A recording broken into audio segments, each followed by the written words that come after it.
Première mi-temps, c'est qu'il n'y avait pas assez de possibilités et pas assez de mouvement. Pas assez de mouvement.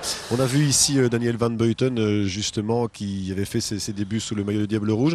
On a voulu faire un gros plan sur lui. Est-ce qu'il a évolué dans sa manière de jouer, dans sa manière d'être depuis son apparition dans l'équipe de Robert Wasset? Je vous propose de découvrir le match de Daniel Van Buiten, qui n'était pas évident, puisque en tant que défenseur, il devait à la fois défendre, mais aussi attaquer, apporter le surplus dans cette équipe-là. Daniel a changé dans sa manière d'être? Non, absolument pas. Je crois que Daniel est un garçon très équilibré, un super professionnel.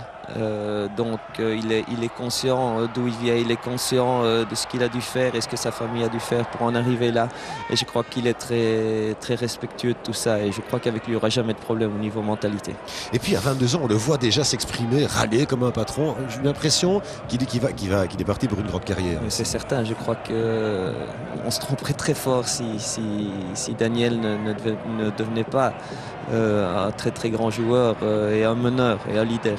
Est-ce que c'est percé comme on le voit à l'heure actuelle? Est-ce que vous lui avez demandé ça de le faire le plus souvent possible, mais tout en ménageant les arrières aussi? Chaque joueur de mon 11 de base, de mon noyau, est libre sur le terrain de prendre des initiatives et de monter. À part mon gardien de but, évidemment, tous les autres sont libres. Et alors à ce moment-là, quand on crée la surprise, quand il y en a un qui sort, les autres doivent jouer en fonction de lui et remplir les positions qui doivent être occupées à l'arrière.